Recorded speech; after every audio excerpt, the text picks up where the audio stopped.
प्रीति एक पढ़ी लिखी लड़की है जिसकी एक अच्छे घर में शादी हुई है। प्रीति का पति राहुल एक मल्टीनेशनल कंपनी का मैनेजर है जो आधे महीने विदेश में ही रहता और छोड़ जाता है अपने मम्मी पापा को प्रीति के भरोसे, जिसे इस देश को सुधारने की चुल ने परेशान कर रखा है। मम्मी पापा, कल एक डॉग वैक्सीनेशन का शिविर है तो मैं वहीं पूरा दिन रहूंगी। आप मेरे लिए खाना मत बनवाना। अरे बेटा प्रीति, वो बाई तो काम छोड़कर परसों ही जा चुकी। एक नई बाई देखनी पड़ेगी। माँ, आप तो जानती ही हो ना कि मैं कितना बिजी रहती हूँ। अगर कल मैं नहीं गई तो कुत्ते एडॉप्ट ही नहीं हो पाएंगे। देखिए, हम इंसान तो बोलकर अपनी तकलीफों को बता सकते हैं, लेकिन वो बेचारे, उन्हें हमारी ज्यादा जरूरत है मम्मी। अरे बोल के भी हम क्या हासिल कर पा रहे हैं। अब ठीक है बेटा, तू जा, मैं खाना बना लूंगी। ऐसा पहली बार नहीं हो रहा था।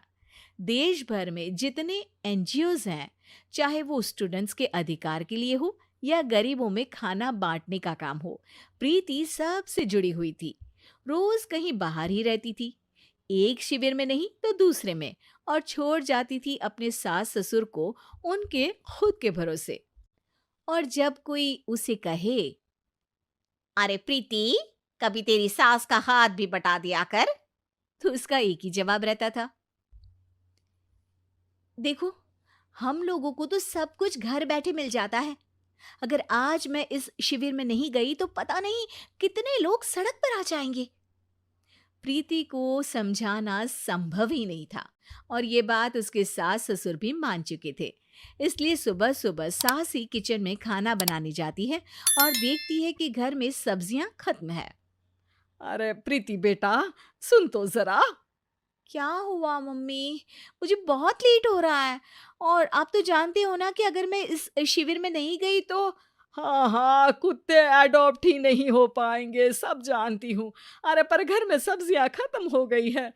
अरे जब तू वापस लौटे ना तब लेकर आना, ठीक है बेटा।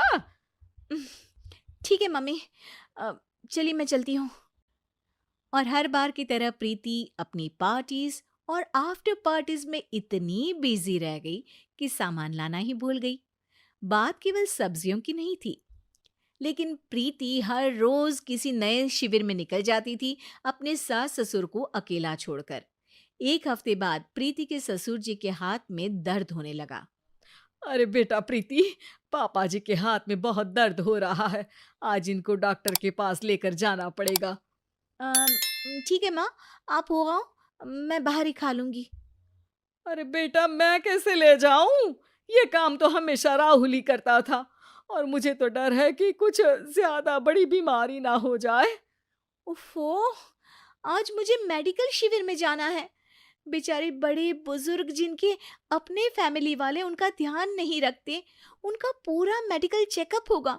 अगर मैं नहीं गई तो आप तो जानते ही हो, उनका चेकअप नहीं हो पाएगा। और हाँ बेटा, तू जा, मैं कुछ ना कुछ कर लूंगी।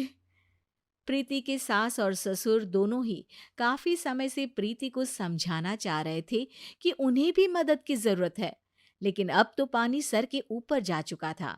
उधर प्रीति शिविर में पहुंचकर सबसे मिल रही थी। काफी भीड़ थी और प्रीति इंस्टाग्राम पर फोटोज अपडेट करे जा रही थी। तभी प्रीति की दोस्त रीना उसके पास दौड़ती हुई आती है। अरे प्रीति, जल्दी चल। अरे क्यों, क्या हुआ? अरे तू अभी सवाल मत पूछ और चल मेरे साथ। प्रीति रीना के साथ जाती है तो देखती है कि गरीब बुजुर्गों की लाइन में प्रीति के सास ससुर भी खड़े हैं। प्रीति को समझ में नहीं आता कि ये क्या चल रहा है। उसके ऑर्गेनाइजेशन में सबकी नजर उसके सास ससुर पर थी, और प्रीति को लगा कि बात उसकी इज्जत पर आ गई है। माँ, पापा जी, आप दोनों यहाँ क्या कर रहे हैं? आप तो जानते हो कि ये शिविर गरीबों की मदद करने के लिए बनी है, और आप इसका मजाक उड़ा रहे हैं इस तरह से लाइन में खड़े होकर। अरे बेटा, हम भले ही गरीब ना हो, पर जरूरतमंद तो है ही। हमारा भी कोई ध्यान रखने वाला नहीं है। मेरे पति के हाथ में दर्द है। मैंने सुना कि जरूरतमंद बुजुर्गों का यहाँ फ्री में इलाज हो रहा है, इसीलिए चले आए। नहीं, मतलब मैं तो।